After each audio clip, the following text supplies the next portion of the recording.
Mantan PM Ehud Olmert, Israel akan perang saudara sekarang.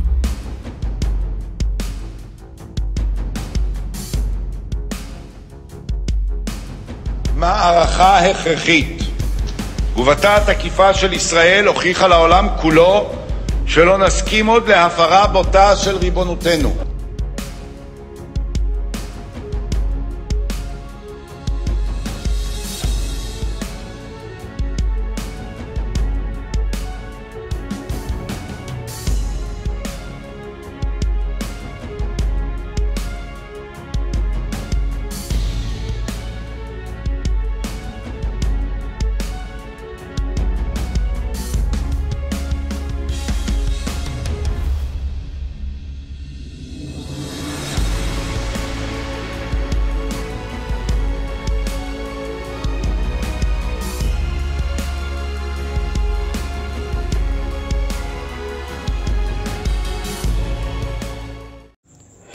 Hai para penonton Sentral News, sebelum lanjut jangan lupa subscribe dan lanjut tekan tombol Super Thanks.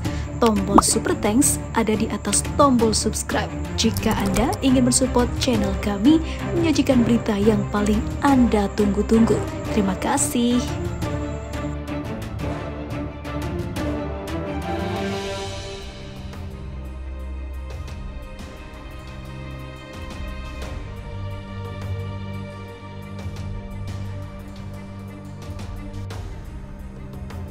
Mantan Perdana Menteri Israel Ehud Olmert prihatin dengan kondisi negaranya yang dia sebut akan memasuki perang saudara sekarang. Komentar Olmert disampaikan dalam sebuah wawancara dengan Channel 4 News. Dia mengatakan Israel akan menderita perang saudara setelah pemungutan suara parlemen hari Senin untuk mengesahkan undang-undang yang sangat membatasi penggunaan standar kewajaran dalam reformasi peradilan. Ada ancaman, ini adalah ancaman serius, kata Olmert. Ini belum pernah terjadi sebelumnya dan kita akan mengalami perang saudara sekarang, ujarnya dilansir Jerusalem Post. Banyak orang di dalam masyarakat Israel telah mengungkapkan ketidaksenangan mereka mengenai reformasi peradilan oleh pemerintah Perdana Menteri Benjamin Netanyahu. Ratusan ribu orang Israel telah turun ke jalan selama beberapa minggu terakhir. Ribuan tentara cadangan pasukan pertahanan Israel mengancam akan berhenti dari layanan sukarela. Setelah pengesahan undang-undang reformasi peradilan tersebut, personil medis Israel telah memilih untuk mogok kerja. Perang saudara belum benar-benar pecah di Israel dan Olmert terkesan menarik kembali pernyataannya. Perang saudara, tanya penyiar berita Channel 4 kepada Olmert. Ya, maksud saya pembangkangan sipil dengan semua konsekuensi yang mungkin terjadi pada stabilitas negara dan kemampuan pemerintah untuk melakukan dan kepatuhan sebagian besar penduduk Israel, papar Olmert. Pembangkangan sipil diarahkan ke pemerintahan yang dianggap tidak sah oleh sebagian besar penduduk. Pemerintah telah memutuskan untuk mengancam fondasi demokrasi Israel. Ini bukanlah sesuatu yang dapat kami terima atau yang dapat kami toleransi, imbuh Olmert. Banyak komentar di video Twitter Channel 4 News terlihat tidak terkesan dengan pernyataan Olmert. Orang tua ini adalah penjahat terpidana yang dipenjarakan dan menerima suap dalam amplop uang tunai.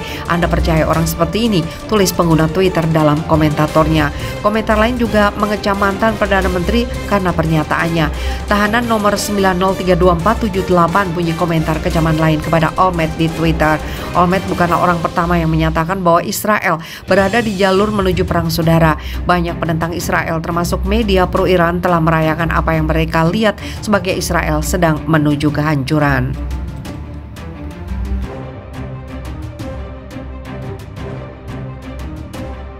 Pembangkangan makin masif di Israel hingga melebar ke militer Israel. Angkatan Udara Israel malah memilih untuk tidak melakukan operasi sebagai aksi protes yang dilakukan melawan rezim pemerintahan terbarunya, yang mana hal ini juga dilakukan pasukan yang lain untuk mogok kerja dan tidak melayani negaranya lagi. Maka dipastikan kondisi pertahanan Israel tengah lengah, bahkan bisa kecolongan dengan mudah dari segi keamanannya, membuat musuh lebih cepat mengakses. Pasukan khusus Angkatan Udara Israel, Saldak, melancarkan pembangkangan tentara dengan menyatakan menolak melakukan dinas militer mereka.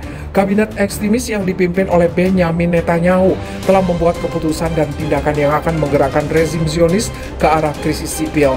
Bahkan jika terus berlanjut akan memicu perang saudara. Menurut kantor berita Palestina, Para komandan Saldak hari Rabu mengumumkan penentangan mereka terhadap rencana Perdana Menteri rezim Zionis Benyamin Netanyahu untuk memberlakukan reformasi yudisial menyulut eskalasi konflik dengan Palestina. Para komando Saldak menolak bertugas karena menilai terjadi upaya mengubah tugas militer dari demokrasi ke arah kediktatoran. Pekan lalu pasukan dan perwira senior unit cadangan di Angkatan Darat dan Udara Israel mengkritik tindakan kabinet Netanyahu. Mereka mengancam jika tindakan ini berlanjut maka akan berhenti dari dinas militer. Pasukan militer yang meliputi pilot dan perwira senior serta aktif di sektor intelijen militer dan pertahanan udara menandatangani surat dan menekankan bahwa dinas militer mereka harus mematuhi aturan rezim Zionis, apa yang disebut kebebasan berpikir tanpa ada ketakutan sama sekali. Keputusan kabinet Netanyahu untuk mengubah sistem peradilan rezim Zionis kini telah menyebabkan ketegangan politik dan konflik antara koalisi yang berkuasa dan faksi oposisi Israel. Setidaknya 250 pasukan regu tembak cadangan rezim Zionis mengancam akan menolak untuk bertugas jika kabinet Israel masih melanjutkan langkahnya untuk melakukan reformasi yudisial. Kabinet yang berkuasa di rezim Zionis berencana untuk menyetujui RUU reformasi peradilan sebelum liburan musim panas Knesset pada akhir Juli. Upaya kabinet rezim Zionis untuk mendominasi sistem peradilan Israel dan perlawanan koalisi oposisi di Knesset telah meningkatkan protes dan pertikaian politik di tubuh rezim Zionis. Kanal 12 TV rezim Zionis pada hari Jumat melaporkan bahwa 250 pasukan cadangan dari unit Sayeret Matkal, regu tembak rezim Zionis, memberitahu komandan mereka untuk melakukan aksi pembangkangan bertugas jika kabinet Perdana Menteri Benyamin Netanyahu masih melanjutkan pengesahan reformasi yudisial. Menurut laporan jaringan Kan Zionis, 106 tentara pilot dan perwira cadangan Angkatan Udara mengumumkan bahwa mereka akan menolak untuk berpartisipasi dalam latihan militer untuk memprotes upaya kabinet Zionis melakukan reformasi yudisial. Sebelumnya, media rezim Zionis melaporkan Rabu lalu bahwa sekitar 500 pilot dan petugas cadangan di Angkatan Darat berniat untuk menangguhkan aktivitas mereka sebagai protes terhadap RUU reformasi yudisial. Menyusul tindakan ini, Herzi Halevi, Kepala Staf Angkatan Darat Zionis, menegaskan bahwa pengunduran diri ratusan pilot dari Angkatan Udara akan menyebabkan kerusakan serius dan nyata pada kinerja pasukan ini.